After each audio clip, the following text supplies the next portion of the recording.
नमस्कार, स्वागत है आप सभी का पावर ब्रेकफास्ट में। आपके साथ मैं हूं नेहान। आइए देख लेते हैं कि मंगलवार की सुबह अंतर्राष्ट्रीय बाजारों से हमारे मार्केट्स के लिए किस प्रकार के संकेत हैं। तो कल तो अमेरिकी बाजार बंद रहे हैं, लेकिन आज बाकी मार्केट्स पर नजर डाल लेते हैं। गिफ्ट निफ्टी बिल्कुल फ्लैट ट्रेड कर रहा है, 22,175 के पास कारोबार होता हुआ हम देख रहे हैं। इसके अलावा अगर एक बार नजर डाल ली जाए यहाँ पर डाउ फ्यूचर्स पे, तो हम देख रहे हैं कुछ प्रेशर फिलहाल तो यहाँ पर नजर आ रहा है। 45 पॉइंट्स नीचे है। नाज़ेक फ्यूचर्स की बात करें तो यहाँ पर फ्लैट टू पॉजिटिव ट्रेड हो रहा है। एशियन मार्केट्स में जापानीज मार्केट निके 250 पॉइंट्स ऊपर है। बाकी जितने मार्केट खुल रहे हैं उनमें सुस्त सपाट दायरे बंद ट्रेड दिख रहा है। कमोडिटी मार्केट यहाँ पर कल थोड़ा कम ट्रेडिंग वॉल्यूम दिखा, लेकिन आज अगर बात की जाए तो कच्चा तेल बिल्कुल फ्लैट है। सोने चांदी में भी दायरेबंद ट्रेड ही देखने को मिल रहा है। तो किस प्रकार के क्यूज अंतर्राष्ट्रीय बाजारों से हमारे मार्केट्स के लिए आइए जान लेते हैं। मेरे सहयोगी दीपांशु इस वक्त मेरे साथ स्टूडियो में जुड़ चुके हैं। दीप, मॉर्निंग। यूएस मार्केट्स तो बंद रहे, लेकिन आज कैसे क्यूज मिल रहे हैं? स्टेबल संकेत आ रहे हैं। ग्लोबल बाजारों से कोई परेशानी नहीं। अभी थोड़ी देर पहले चीन में लोन प्राइम रेट डेटा आया है। एक तो उनका जो बेस रेट था वो संडे आ चुका था, वहां पर उन्होंने कोई बदलाव नहीं किया। बट यहाँ पर जो उनका 5 साल का लोन प्राइम रेट है उसमें 1/4% की कटौती इन्होंने करी है। तो ये बड़ी खबर आपको आती हुई दिख रही है और इसका इम्पैक्ट थ्रू द डे आप आते हुए दिखेंगे। स्पेशली मेटल्स पर रखिएगा नजर, इसका इम्पैक्ट कैसे आता है। 4.2% से घटाकर 3.95% पर यह कटौती आपने होते हुए देखी है। तो वो एक बड़ी खबर इस समय आपको आती दिख रही है। उसका आपको दिखेगा 1 साल का जो लोन प्राइम रेट है वो 3.45% पर बरकरार रखा है, बट जो 5 साल का इनका रेट है वहां पर आपने जरूर कटौती होते हुए देखी है। तो ये इंपॉर्टेंट डेवलपमेंट आज सुबह आपके लिए आ रहा है। अदरवाइज जैसे आप बता रही थी, हल्की नरमी है जहां तक अमेरिकी फ्यूचर्स का सवाल है। कल शाम ऑफकोर्स अमेरिकी बाजार बंद थे, बट बाकी एशिया से देखें अच्छे संकेत आपको आते हुए दिख रहे हैं। चीन के बाजार बस अभी थोड़ी देर में खुलने की तैयारी में, 1 मिनट में चीन के बाजार खुलेंगे और उसके बाद वहां पर आपको रेट्स रिफ्लेक्ट होते हुए दिखेंगे। बट एशिया के बाजार हैं, जो बाकी एशिया के बाजार हैं, अच्छा कारोबार हो रहा है। जापान के बाजार 34 साल की ऊंचाई पर कायम है। तैयार रहेगा। आज जापान में रिकॉर्ड हाई लगने की तैयारी है। ऑलमोस्ट उसी लेवल पर आपको जापान के बाजार दिख रहे हैं। इसके अलावा चीन के बाजार कल 1 हफ्ते की छुट्टी के बाद खुले थे, बट वहाँ से अच्छा ट्रेंड आ रहा है। एक तो ये 5 साल के लोन प्राइम रेट की कटौती आपने होती है देखी है। दूसरा लूनर न्यू ईयर, जिसकी वजह से पिछले 1 हफ्ते से चीन के बाजार बंद थे, वहाँ पर जो ट्रैवल ट्रेंड आ रहा है, क्योंकि काफ़ी लोग ट्रैवल करते हैं 1 हफ्ते से ज़्यादा की उन्हें छुट्टी मिलती है, वो प्री कोविड लेवल से भी अच्छा आपको आते हुए दिख रहा है। तो ये एक अच्छा ट्रेंड निकल कर आ रहा है कि कंज्यूमर स्पेंडिंग जो चीन में रही है वो मजबूत है। इससे पहले जितना भी चीन का डेटा आ रहा था वो इकोनॉमी की सुस्ती के संकेत दे रहा था। बट लूनर न्यू ईयर के समय जो ट्रैवल हुआ है, टूरिज्म हुआ है, जो लोगों ने खर्चा किया है, वो प्री कोविड लेवल्स पर आया है। तो वो इकोनॉमी में एक स्ट्रेंथ दर्शा रहा है। तो दोनों लिहाज से आज यहां पर आपको एक इंपैक्ट आते हुए दिख सकता है। तो चीन और हांगकांग के बाजार दोनों ही फोकस में रहेंगे। यूरोप के कल की बात करें तो मिला जुला कारोबार था, कुछ ज़्यादा खास आपने होते हुए नहीं देखा है। एस्ट्राजेनेका पर रखिएगा नज़र, आज हमारे बाजार में भी इस पर एक रिएक्शन आ सकता है। उनका एक कैंसर ड्रग है जिसको मंजूरी मिल गई है। कल एस्ट्राजेनेका का शेयर यूरोप में करीब 3.5% ऊपर आपको ट्रेड करते हुए दिखा था। इसके अलावा आज यूएस बाजार खुलेंगे लंबे वीकेंड के बाद। यहाँ पर रिटेल दिग्गजों के नंबर्स पर आपको रखनी है नज़र। वॉलमार्ट और होम डिपो दोनों दिग्गजों के नंबर्स आने वाले हैं और यहाँ से बाजार का एक ट्रेंड समझ सकते हैं, बिकॉज अगेन कंज्यूमर स्पेंडिंग का ये ट्रेंड आपको दर्शाएगा। स्पेशली वॉलमार्ट की जो परफॉर्मेंस रहती है उस पर सबकी नज़र बनी रहेगी। कल एनवीडिया के नंबर्स आएंगे। ये शेयर में हमने रिसेंटली बहुत बड़ी रैली देखी है। पूरे माइक्रोचिप और सेमीकंडक्टर शेयर्स को इसने लीड किया है। तो देखते हैं इसके नंबर्स कैसे रहते हैं। इसके अलावा आप फेड बैठक के मिनट्स आते हुए देखेंगे कल, वहां पर सबकी नज़र बनी रहेगी। ज़्यादातर जानकार अब मार्च में तो रेट कट की उम्मीद नहीं लगा रहे हैं। इसके साथ ही मई में भी रेट कट होने की बहुत ही कम संभावना आपको है।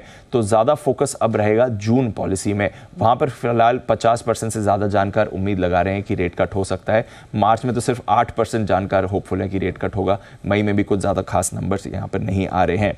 यूएस की 10 साल की बॉन्ड यील्ड, इस पर भी रखिएगा नज़र, करीब 4.3% के स्तर के ऊपर ये भी ट्रेड कर रही है। तो थोड़ा प्रेशर वहां से आ रहा है, बट एसेंशियली देखते हैं कि आज अमेरिकी बाजारों में कैसा एक्शन दिखेगा।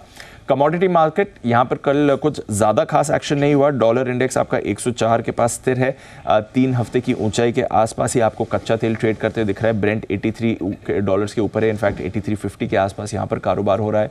मिडिल ईस्ट तनाव लगातार चल ही रहा है, तो वहाँ से एक सपोर्ट ज़रूर प्राइसेस को आपको आते हुए दिख रहा है। गोल्ड में कल कुछ ज़्यादा खास एक्शन नहीं हुआ, दायरे में था, बट चांदी में ज़रूर आपने करीब 2% की कल गिरावट आती हुई देखी है।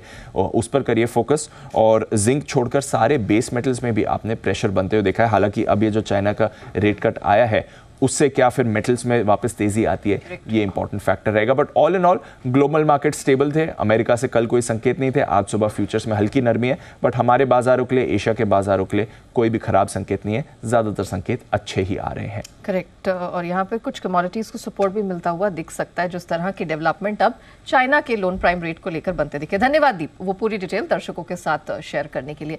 आइए अब जान लेते हैं कि जैसे ग्लोबल संकेत हम देख रहे हैं ट्यूसडे मॉर्निंग, ऐसे में आज हमारे मार्केट्स के लिए क्या ट्रेडिंग रणनीति अपनाई जा सकती है, इन सब पर बात करने के लिए जी बिजनेस के मैनेजिंग एडिटर अनिल सिंह भी हमारे साथ जुड़ चुके हैं।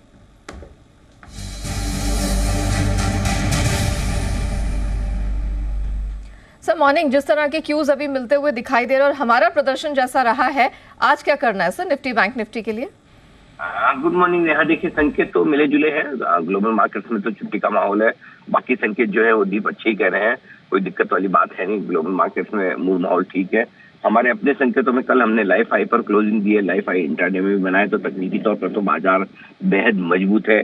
22,122 के आसपास की क्लोजिंग काफी अच्छी कही जाएगी, पुराने लाइफ हाई पर जाकर हम बंद हुए, तो उस हिसाब से आप देखेंगे तो सेंटीमेंट अच्छा है, मूड माहौल अच्छा है। सिर्फ एक हल्का फुल्का नेगेटिव कह सकते हैं, कल कैश मार्केट में और स्टॉक फ्यूचर्स में हल्की फुल्की प्रॉफिट बुकिंग एफआईज की तरफ से होती हुई दिखी, यानी कि ऊपरी स्तरों पर थोड़ी बहुत प्रॉफिट बुकिंग का दबाव आप मानकर चल सकते हैं। लोकल फंड की भी छोटी मोटी खरीदारी है, तो उसके लिए आज से शुरुआत होकर सपोर्ट लेवल का इंतजार कीजिए, और सपोर्ट लेवल के आसपास मिले तो वहाँ आपके लिए बढ़िया खरीदारी का मौका बन सकता है। मेरे ख्याल से हम आसानी से 22,000 के नीचे अब जाएंगे नहीं।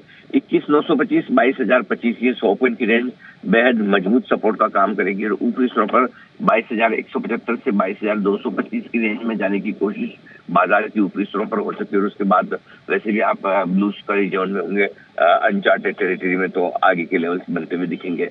बैंक निफ्टी का जहां तक सवाल है, 46,500 के ऊपर की क्लोजिंग मजबूत क्लोजिंग कही जाएगी, तो 46,500 के नीचे खरीदारी का जोन बनता है, और खरीदारी की जगह है 46,175 से लेकर 46,325 की रेंज आपके लिए अच्छे सपोर्ट का काम करेगी। ये 150 पॉइंट की रेंज मजबूत सपोर्ट है। ऊपरी स्तरों पर आपके लिए 46,700 से लेकर 750 से लेकर 46,900 तक की रेंज है, जहां तक जाने की कोशिश बैंक निफ्टी की हो सकती है। एचडीएफसी बैंक की एनालिस्ट मीट भी कल खत्म हुई है, और एनालिस्ट मीट से कोई ऐसा खराब संकेत एचडीएफसी बैंक के लिए आया नहीं, जिसकी वजह से एचडीएफसी बैंक पर या फिर पूरे सेक्टर पर बड़ा दबाव बने। तो मुझे लगता है कि बैंक निफ्टी भी मिला जुला प्रदर्शन करना चाहिए। इन सबके बीच में नेहा मुझे लगता है कि मिड कैप और स्मॉल कैप शेयरों पर फोकस रखना चाहिए।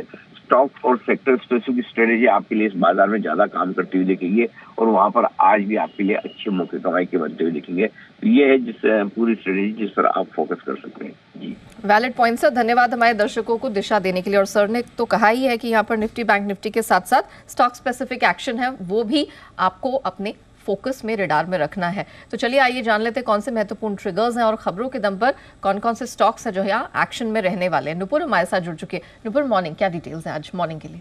Good morning. सबसे पहले रिजल्ट्स के साथ शुरुआत करते हैं। एफएनओ में कुछ गिने चुने नंबर्स आ जाएंगे, एबीबी इंडिया के नतीजे आने वाले, कैश में अल्टास पैक्ट पर भी रखेंगे नजर।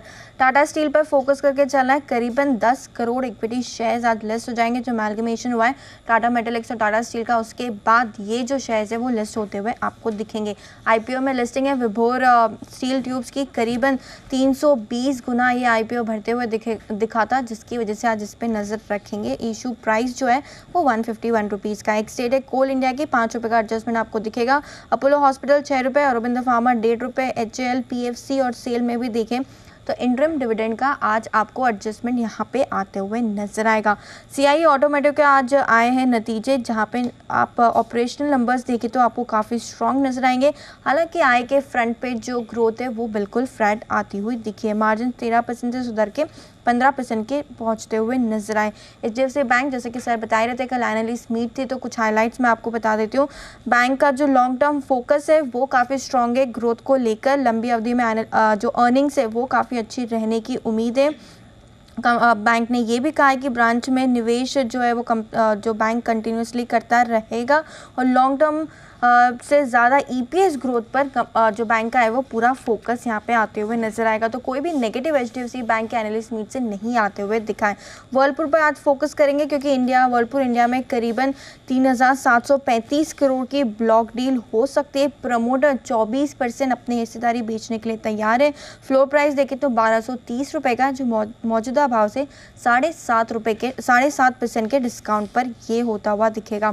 कोटक महिंद्रा बैंक, जहाँ पे जॉइंट एमडी एमडी के पद पर केवीएस मेनन की री डेजिग्नेट होते हुए दिखे और डिप्टी एमडी की भी बात करें तो उन्हें भी फिर से नियुक्ति मिलती हुई नजर आई थी।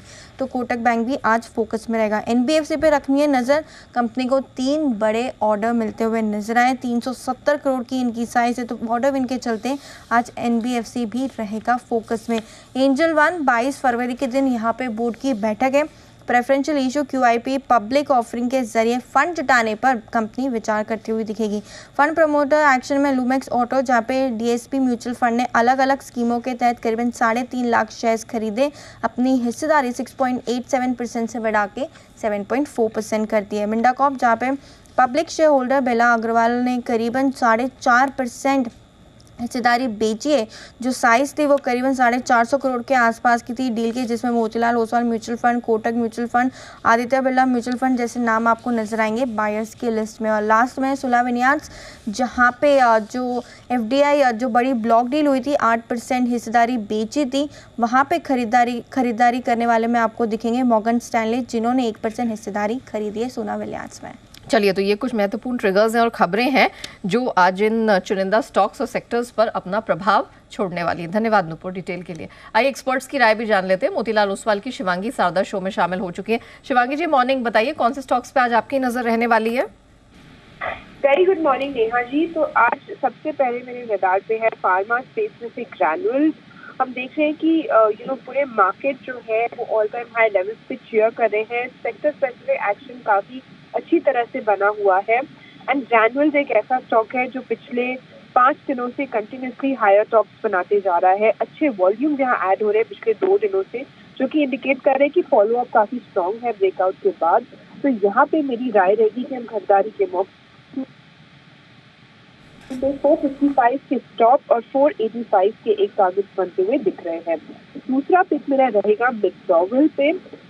इस चार्ट स्ट्रक्चर भी काफी पॉजिटिव है इस स्टॉक का, और हम देख रहे हैं कि कोई भी छोटे डिक्लाइंस में खरीदारी देखी जा रही है। तो यहाँ पे खरीदारी की मौके ढूंढे जाए। कंजम्पशन स्पेस अब जो है काफी मोमेंटम पिकअप करते हुए दिख रहा है, तो इसका भी टेलविंड मिलेगा। 1200 के टारगेट करते हुए दिख रहे हैं 1235 के एक स्टॉक के साथ। ओके, मैं जस्ट कंफर्म करना चाहती हूँ, ग्रैन्यूल्स में 485 का टारगेट और 455 का stop loss, right Shivangi ji? Yes sir, yes. Okay, चलिए, thank you so much Shivangi हमारे साथ जुड़ने के लिए और 2 बेहतरीन पिक्स देने के लिए। तो यूनाइटेड स्पिरिट्स 1200 के टारगेट के लिए खरीदारी करके चले, end of course granules India के स्ट्रैटेजी आपके सामने है स्क्रीन पे। सही कमोडिटी बाजार की रणनीति समझ लेते हैं। हमारे साथ केडिया कमोडिटीज के अजय केडिया जी शो में शामिल हो चुके हैं। केडिया जी, मॉर्निंग सर। सबसे पहले मेटल्स पे फोकस कर लेते हैं, क्योंकि चाइना ने एक्सपेक्टेशन से काफी अधिक यहाँ पर लोन प्राइम रेट में कटौती की, ऑलमोस्ट 25 बेसिस पॉइंट्स की। जरा बताइए मेटल्स आज कैसे खुलेंगे, क्या रिएक्शन दिख सकता है? Very good morning Neha ji. Definitely काफी बड़ा स्टेप है, और हमने देखा भी पहले भी पास्ट में गवर्नमेंट ने काफी कोशिश की इकोनॉमी को बूस्ट करने के लिए, लेकिन जो आज का स्टेप था वो डेफिनेटली 5 इयर्स के एलपीआर रेट्स में 25 बेसिस पॉइंट का जो फ्लैश आउट हुआ है उसका एक पॉजिटिव इम्पैक्ट पड़ता हुआ दिखाई देगा। सेकेंडली, चाइना अब हॉलीडे मूड से निकल रहा है, तो डेफिनेटली कोशिश की जाएगी कि इस चीज का मोमेंटम कंटिन्यू रहे। तो आज कॉपर में अगर हम बात करें तो मुझे लगता है 720 पे लेके चलना चाहिए। 717 का स्टॉप लॉस रहेगा, 724 तक का एक जंप मिलेगा। वहीं हमने कल के सेशन में भी जिंक के अंदर एक मोमेंटम पॉजिटिव कंटिन्यू देखा है, तो जिंक के अंदर मुझे लगता है 215 पे लेके चलिए, 213 का स्टॉप लॉस रहेगा, 218-50 तक के लेवल हम देख पाएंगे। कच्चे तेल में क्या किया जाए, क्योंकि दोनों तरफ के सिग्नल्स हैं, लेकिन ऑफ कोर्स अब चाइना डिमांड को लेकर कुछ बेहतरी की उम्मीद की जा सकती है। कोई स्ट्रैटेजी आज के लिए क्रूड में खरीदारी की? बिल्कुल, ब्रेंट और WTI दोनों ही फ्लैट ट्रेड कर रहे हैं। हम देख रहे हैं कि दिसंबर से अभी तक हमने 84 के ऊपर सस्टेन करते हुए नहीं देख पा रहे। ट्रेड दोनों बाजू के ही हैं, क्योंकि बार बार में हम देख रहे हैं ओवरबॉट के चलते मार्केट 85 से नीचे आ रहा है, लेकिन चाइना फैक्टर काफी इंपॉर्टेंट रहेगा, जिसको देखते हुए मुझे लगता है बाय ऑन ड्रॉप की रणनीति बना के ट्रेड करना चाहिए। कल हमने 6500 के ऊपर क्लोज होते हुए देखा, बट आई थिंक 6440 के करीब मिले।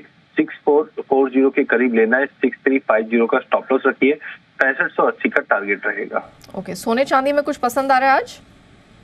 कल यूएस मार्केट हॉलीडे मूड पे था और आज भी कोई मेजर डेटा पॉइंट नहीं है। डॉलर इंडेक्स अभी भी 104.25 के करीब है।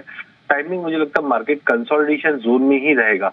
गोल्ड में बाय ऑन डिप की रणनीति बना के चलिए, जहाँ पे आपको 61,800 पे ही लेना है, 61,600 का स्टॉप लॉस रखिए, अपसाइड लिमिटेड है जो 62,100 का रहेगा। वहीं चांदी के अंदर कल हमने गिरावट देखी, आज के लिए हमें लगता है 71,000 के करीब मिले तो ही लेना है। 70,700 का स्टॉप लॉस रखिए, 71,600 का टारगेट रहेगा। Okay, thank you so much Kedia ji बताने के लिए कि कहाँ कहाँ आज नज़र रखने की ज़रूरत है। तो यहाँ पर ऑलमोस्ट आप कह सकते हैं सारी नॉन एग्री कमोडिटीज़ में खरीदारी की रिकमेंडेशन है। बुलियन में ऑफकोर्स बाय ऑन डिप की और कच्चे तेल में भी बाय ऑन डिप की रणनीति अपनानी है। बढ़ते आगे FIR यानी FI इन्वेस्टमेंट रिपोर्ट्स की तरफ।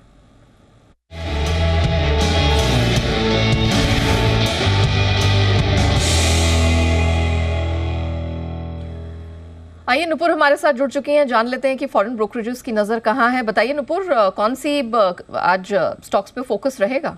बिल्कुल, HDFC जहाँ पे एनालिस्ट मीट हुई थी कल, उसके बाद सिटी की तरफ से यहाँ पे रिपोर्ट आई है जहाँ पे बाई की रेटिंग को मेंटेन किया है। लक्ष्य भी देखिए 2050 के आसपास उन्होंने मेंटेन करते हुए दिखे। कोल इंडिया कल एक शार्प रिएक्शन दिखा था गाइडेंस के बाद। जेफरीज ने अब वहाँ पे जो है वो लक्ष्य घटा दिया है। बाई की रेटिंग को हालांकि मेंटेन रखा है, लेकिन 550 से घटा के 520 रुपये किया है।